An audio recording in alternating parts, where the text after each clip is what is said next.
संबोधित करते हुए पीएम मोदी ने कहा कि आज भारत में एक निर्णायक सरकार और राजनीतिक स्थिरता है। राजनीतिक भ्रष्टाचार, सरकारी योजनाओं में विसंगतियां और सार्वजनिक धन का दुरुपयोग पिछली सरकारों के परे आए थे। ये रोजगार मेले एनडीए और भाजपा सरकार की नई पहचान बन गए हैं। आज एक बार फिर 70,000 से ज्यादा युवाओं को नियुक्ति पत्र मिले हैं। मुझे खुशी है कि बीजेपी के शासन वाली राज्य सरकारें भी, सभी बीजेपी के स्टेट में भी लगातार इस तरह के रोजगार मेले आयोजित कर रही हैं। जो लोग इस समय सरकारी नौकरी में आ रहे हैं, उनके लिए ये बहुत महत्वपूर्ण समय है। आजादी का अमृत काल अभी शुरू ही हुआ है। आपके सामने अगले 25 वर्षों में भारत को विकसित राष्ट्र बनाने का लक्ष्य है। आपको वर्तमान के साथ ही देश के उज्जवल भविष्य के लिए भी जी जान से जुट जाना है। मैं आज नियुक्ति पत्र पाने वाले सभी युवाओं को और उनके परिवारजनों को बहुत बहुत बधाई और बहुत शुभकामनाएं देता हूं। आज पूरी दुनिया हमारी विकास यात्रा में साथ चलने के लिए तत्पर है। भारत को लेकर ऐसा विश्वास और हमारी अर्थव्यवस्था पर इतना भरोसा पहले कभी नहीं रहा। आप जानते हैं, एक तरफ वैश्विक मंदी, कोरोना जैसी भयंकर वैश्विक महामारी, दूसरी तरफ युद्ध की वजह से वैश्विक सप्लाई चेन टूटना, कितनी कितनी कठिनाइयां दुनिया में दिखाई दे रही है। इन सब के बावजूद, और युवानों, मेरे युवा साथियों, इस बात को आप गौर कीजिए, इन सारी दिक्कतों के बावजूद भी भारत अपनी अर्थव्यवस्था को नई ऊंचाई पर ले जा रहा है। आज विश्व की बड़ी बड़ी कंपनियां मैन्युफैक्चरिंग के लिए भारत आ रही है। आज भारत का विदेशी मुद्रा भंडार रिकॉर्ड स्तर पर है। जब इतनी बड़ी मात्रा में विदेशी निवेश आता है तो उससे प्रोडक्शन बढ़ता है, उद्योग का विस्तार होता है, नए नए उद्योग लगते हैं, उत्पादन बढ़ता है, एक्सपोर्ट बढ़ता है, और स्वाभाविक है, बिना नए नौजवानों के काम हो ही नहीं सकता, और इसलिए एम्प्लॉयमेंट बहुत तेजी से बढ़ता है।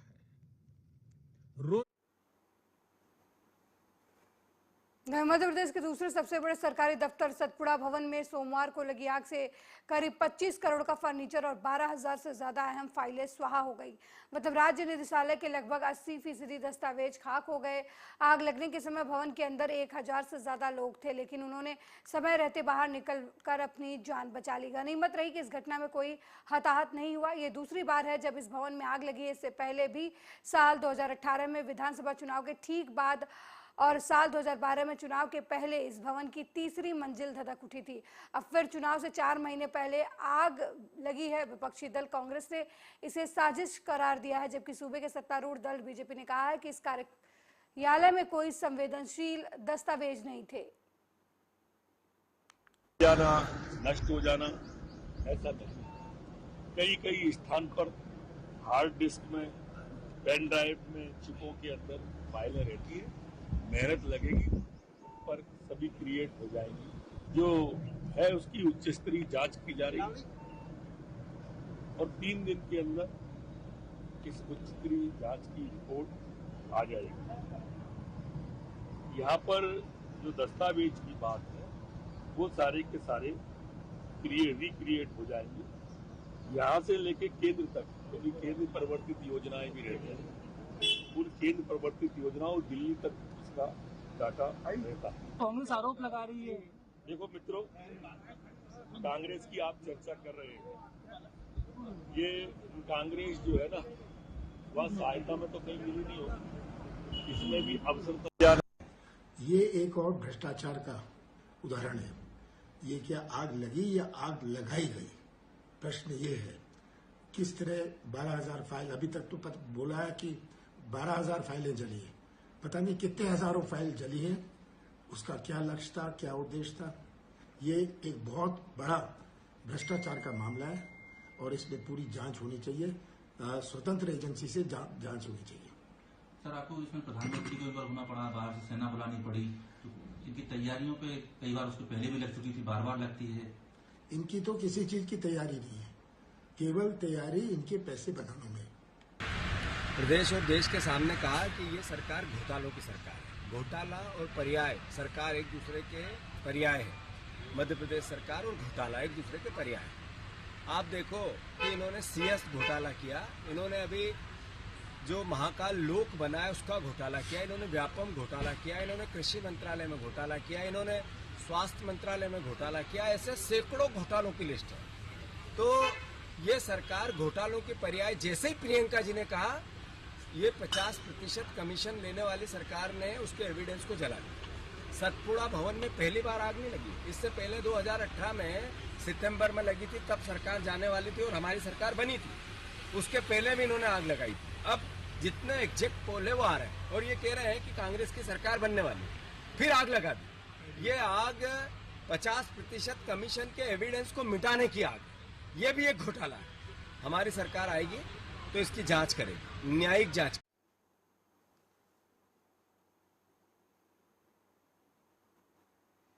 वहीं पुलिस की सख्ती के बाद भी जिले में चोरी और टप्पेबाजी की घटनाएं थमने का नाम नहीं ले रही हैं। अब अकबरपुर माती रोड में दिन दहाड़े अपाचे सवार युवक ने एक वृद्ध के साथ टप्पेबाजी की घटना को अंजाम दिया और उसकी जेब काट ली। जेब में रखे 50,000 रुपए लेकर फरार हो गए। दरअसल कानपुर देहात में भोगनीपुर थाना क्षेत्र के पुखराया के रहने वाले विजय गुप्ता रिश्तेदार के प्लॉट की रजिस्ट्री कराने के लिए रुपए लेकर अकबरपुर तहसील में पहुंचे थे। इसी दौरान अपनी बातों में उलझाकर बदमाशों ने 50,000 रुपए जेब से निकाल लिए। मेरा नाम विजय कुमार गुप्ता है, मैं पुखराया का निवासी हूँ। अपने एक रिश्तेदार के लिए यहाँ पर तहसील अकबरपुर में रजिस्ट्री होनी थी। वो रजिस्ट्री कराने के संबंध में मैं यहाँ आया था। उनको कुछ पैसे की ज़रूरत थी, वो रुपए लेकर के मैं आया था। यहाँ पर हमारे साथ कुछ लोगों ने टप्पेबाजी करके हमारी जेब काट ली, जिसमें 50,000 रुपया उन लोगों। रायबरेली में जिले की कानून व्यवस्था की ध्वस्त तस्वीर एक बार फिर सबके सामने आ गई है, जहां दिन दहाड़े बेखौफ बाइक सवार 4 बदमाशों ने खुद को पुलिसकर्मी बताकर तलाशी लेने के नाम पर सर्राफा व्यवसायी की लाखों की लूट को अंजाम दिया। हालांकि लुटेरों की तस्वीर सीसीटीवी कैमरे में कैद हो गई। मामला लालगंज कोतवाली क्षेत्र के कस्बे के चिकवाही मंडी के दुकान मालिक जहीर ने अपने कारीगर शेख मुमताज को सोने चांदी की खरीद के लिए कानपुर भेजा था। कारीगर शेख मुमताज कानपुर से खरीद करके वापस लालगंज जा रहा था, तभी बिटहा गांव के पास 2 मोटरसाइकिल सवार बदमाशों ने इस वारदात को अंजाम दिया।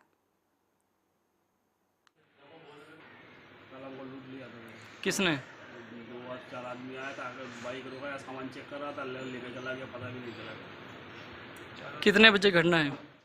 3:26 पे। पुलिस को सूचना दी? उसके भैया ने सूचना दी, हमको मालूम नहीं है कौन है वो लोग। बोला वो पुलिस का ID दिखाया, बोला हम लोग पुलिस वाले हैं, साइड पर रखो, हम MP से आए हैं, ऐसी बोल के लेके चला गया लोग। वहीं केंद्रीय कृषि मंत्री नरेंद्र तोमर 2 दिवसीय दौरे पर रायबरेली पहुंचे, जहां बछरावा के चुरवा हनुमान मंदिर में कृषि मंत्री ने दर्शन किए। बता दें कि नरेंद्र तोमर बछरावा में लाभार्थी सम्मेलन कार्यक्रम में शिरकत करने पहुंचे थे। किया गया है हमारे देश में काम बंद होने के बावजूद भी पहले भी 25,000 रुपए देकर। दतिया में वाहन चोरों के खिलाफ पुलिस एक्शन मोड में है। इसी कड़ी में उन्नाव थाना प्रभारी यादवेंद्र सिंह गुर्जर की अगुवाई में पुलिस ने शमशेर नाम के वाहन चोर को गिरफ्तार किया है और उसकी निशानदेही पर 10 मोटरसाइकिल भी बरामद की है।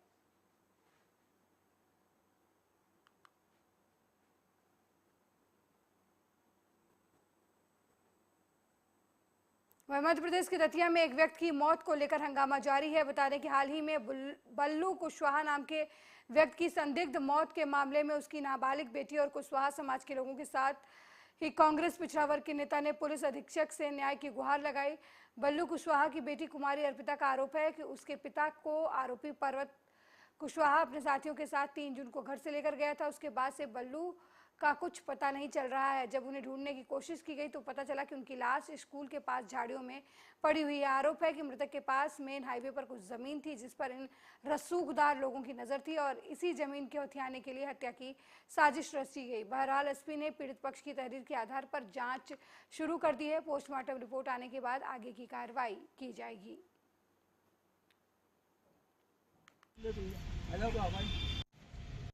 मर्डर हुआ है बल्लू कुशवाहा का, कोई जमीन से लेकर संबंधित विवाद है या जो भी है तो उसमें जिस प्रकार से इनकी FRI नहीं लिखी गई, जिस पर इनको शक है उसके नाम होने जा रहे हैं, अगर नहीं होने भी जा रहे हैं तो दबा दिए जा रहे हैं, तो उनकी 8-10 दिन से कोई सुनवाई नहीं है। तो फिर इन्होंने कहा कि SP साहब को ज्ञापन देना है, तो ये हम लोगों के पास आए तो हमने चलो SP साहब से बात करते हैं। तो SP साहब को ज्ञापन दिया है और इसका आशा है कि न्याय मिलना चाहिए। SP साहब ने कहा है कि जल्दी से जल्दी 48 घंटे में उनको न्याय की बात करेंगे। किसी ने हत्या कर दी पापा की। अच्छा, आज आप पुलिस अधीक्षक के पास आई हो, क्या क्या कहा उन्होंने? तो उन्होंने 48 घंटे का वक्त दिया है, कह रहे हैं कि आपकी छानबीन होगी पूरी, उसके बाद कुछ होगा। किन लोगों पे आपको शक है? पर्वत आता था लेने पापा को, वही लेके गया था सुबह 6 बजे पापा को। पर्वत तो कौन है? लौट के नहीं आए। पर्वत कौन है? पर्वत ठंडी सड़क पर रहता है, पर्वत कुशवाहा। कितने बजे? अगली खबर देवास से है, जहां शिप्रा निवासी रीना हत्याकांड आरोपी जाकिर के खिलाफ औद्योगिक थाने में 354 में अपराध दर्ज किया गया है। मामले में DSP किरण शर्मा का कहना है आरोपी के खिलाफ मामला दर्ज कर लिया गया है और शिप्रा में पुलिस बल तैनात है। स्थिति नियंत्रण में है। महिला के परिजनों को डेड बॉडी दे दी गई है और अब इस मामले में जांच के दौरान उचित कार्रवाई की जाएगी। ये प्रारंभिक तौर पे ये जानकारी मिली थी कि यहाँ एक परिवार है, बच्ची ने, महिला ने आत्महत्या कर ली है, ऐसी प्रारंभिक जानकारी मिली है और उसके पीछे एक दूसरे पक्ष के व्यक्ति का बताया जा रहा है कि वो उसकी प्रताड़ना से तंग आकर किया। ऐसा प्रारंभिक तौर पे भी आई जांच आगे चल रही है, तो उस पर जो भी तत्काल FIR दर्ज कर ली गई है और आरोपी को गिरफ्तार कर लिया गया है। सर विषय क्या था, क्यों इतना बड़ा हंगामा? नहीं, विषय ये था कि एक पक्ष द्वारा दूसरे पक्ष की महिला को परेशान किया जाता था, ऐसा बताया गया था, जिस पर संपूर्ण कार्रवाई जो FIR दर्ज होने से लेकर गिरफ्तारी तक सारी कार्रवाई कर ली गई है।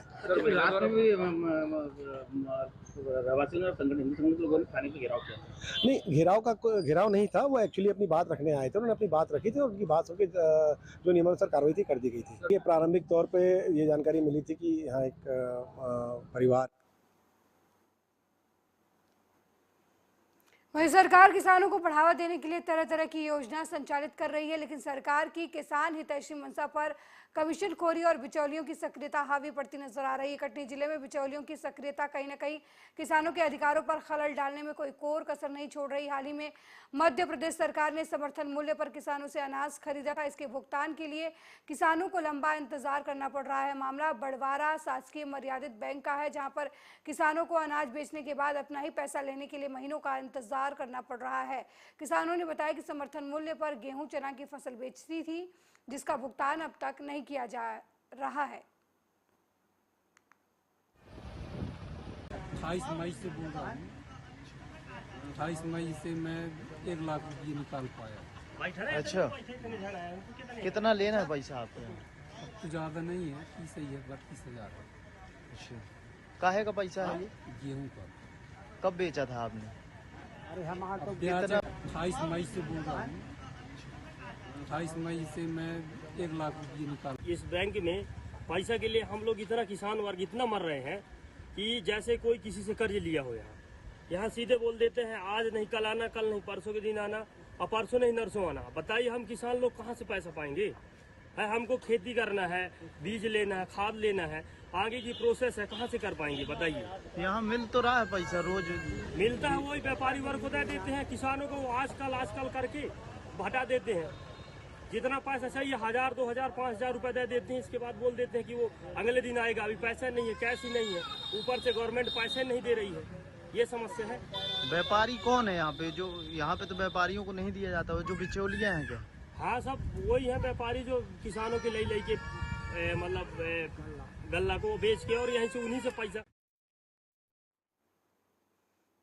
कटनी जिले के विजय राघवगढ़ विधानसभा क्षेत्र के बंजारी में राजा पहाड़ी में बनने जा रहे श्री हरिहर तीर्थ स्थान के भूमि पूजन में मुख्यमंत्री शिवराज सिंह चौहान पहुंचे, जहां हेलीपैड से उतरते ही सीएम ने लाडली बहनों से मुलाकात की, जिसके बाद शिवराज सिंह चौहान राजा पहाड़ी के पास बने मंच पहुंचे और मंच से ही लाडली बहनों को संबोधित करते हुए कहा कि सभी बहनों के लिए उनका भाई शिवराज सिंह चौहान खड़ा है। लाडली बहन योजना उन्होंने शुरू की है और इस योजना से सभी गरीब और मिडिल वर्ग के बहनों को हर माह 1000 मिलेगा। साथ ही कहा कि बहनों को हर माह मिलने वाले 1000 की राशि धीरे धीरे बढ़ाकर 3000 रुपये माह कर दी जाएगी। वहीं शिवराज सिंह ने संतों के आग्रह पर अंत में विजय राघवगढ़ के विधायक संजय पाठक के साथ मंच से ही राम भजन सुनाया। यह अद्भुत दृश्य है संजय जी, इस तरह के संस्कार और विचार ये ईश्वर की कृपा से और गुरुओं के आशीर्वाद से ही प्राप्त होते हैं। जब ऐसा क्षेत्र बनाए, अभी संजय बता रहे, चाहे पानी का सवाल, सड़कों का मामला हो, स्कूल बनाना हो, पुल पुलिया बनाना हो, जनता के कल्याण के आभार काम करना हो, वो सारे काम करके ये लोग तो जनता का सुधर ही रहा था, लेकिन संजय तुमने तो परलोक सुधारने का भी संकल्प ले लिया। ये बात सच है। रोटी कपड़ा मकान पढ़ाई दवाई रोजगार का इंतजाम चाहिए, लेकिन इससे ही मनुष्य सुखी नहीं रहता। कभी न कभी इच्छा होती है मरने के पहले चारों धाम हो जाए, यहाँ पर सभी तीर्थ स्थलों के दर्शन हो जाए, सब देवताओं की पूजा कर लें, तो सचमुच में ये प्रेरणा, सचमुच में ये लगता है कि जिंदगी सफल हो गई। यह अद्भुत दृश्य है।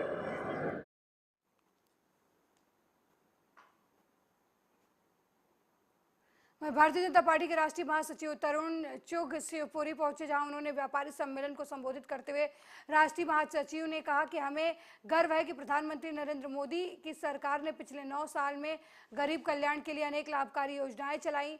देश के अंदर 80 करोड़ भारतीयों के घर पर कोई भूखा न सोए, इसलिए फ्री अनाज दिया जा रहा है। देश के अंदर 10 करोड़ घर ऐसे हैं जहां रसोई गैस पहुंचा है। वहीं तरुण चुग ने पत्रकारों के सवालों का जवाब देते हुए कहा कि मध्य प्रदेश में शिवराज सिंह चौहान बहुत अच्छा काम कर रहे हैं और शिवराज सिंह और नरेंद्र मोदी डबल इंजन की सरकार, एक बार फिर मध्य प्रदेश में पूर्ण बहुमत से बीजेपी की सरकार बनेगी।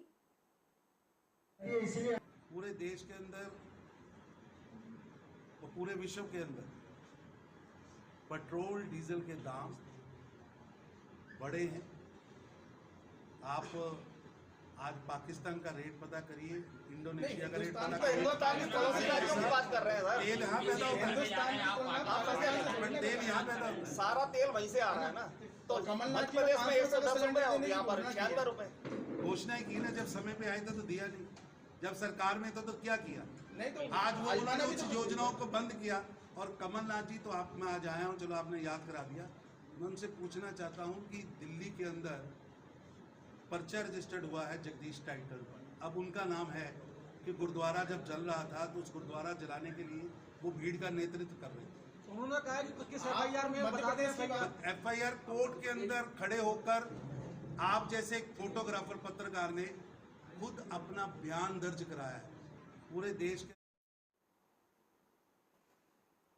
वहीं विदिशा कोतवाली परिसर में जब्त वाहनों की नीलामी की गई। नीलामी के लिए SDM गोपाल वर्मा की तरफ से टीम गठित की गई थी। इस दौरान 46 वाहनों की नीलामी हुई। इस वाहनों की नीलामी में 15 बोलीदार रहे, जिसमें अधिकतम बोली 2,37,000 रुपए हुई, जो भोपाल के रहने वाले एक शख्स ने लगाई। पुलिस ने मिली जानकारी के मुताबिक वरिष्ठ अधिकारियों के निर्देशन में कोतवाली पुलिस द्वारा 25 पुलिस एक्ट में 46 वाहनों की नीलामी की गई। साथ ही नीलामी प्रक्रिया में नियमानुसार 10,000 रुपए जमानत राशि और बोली लगाने के लिए 500 रुपए अग्रिम राशि को जमा कराया गया।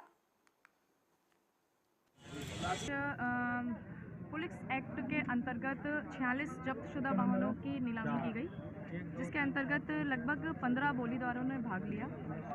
3 चरणों में हमने नीलामी करवाई, जिसमें बोली की जो बोलीदारों का जो क्रम 3 बार हमने रखा, जिसमें हाईएस्ट रहे 1 नंबर, और ये हमारा 2,37,000 हमारा हाईएस्ट रहा, जो कि नाम मैं बताना चाहूँगी,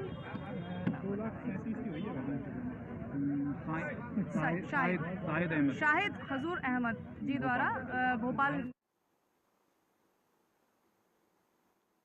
सोशल मीडिया प्लेटफॉर्म पर ट्विटर के पूर्व CEO जैक डोर्सी ने बड़ा बयान दिया है। इनके बयान के बाद अब भारत में पक्ष और विपक्ष के नेताओं की प्रतिक्रियाएं भी आनी शुरू हुई हैं। देखिए क्या कुछ कहा है दोनों पक्ष के नेताओं ने। India is a country that had many requests of us around the farmers' protest, around particular journalists that were critical of the government, and it manifested in ways such as we will shut Twitter down in India, which is a very large market for us. We will raid the homes of your employees, which they did. We will shut down your offices if you don't follow suit. And this is India, a democratic country.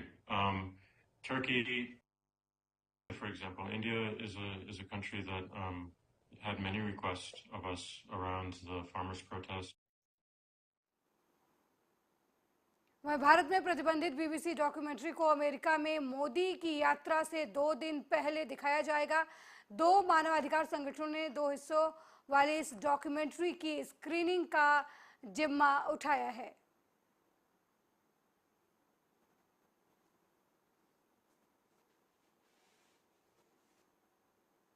मेरे साथ इस bulletin में फिलहाल इतना ही। देश दुनिया की तमाम खबरों को देखने के लिए देखते रहिए आर्या न्यूज़। नमस्कार।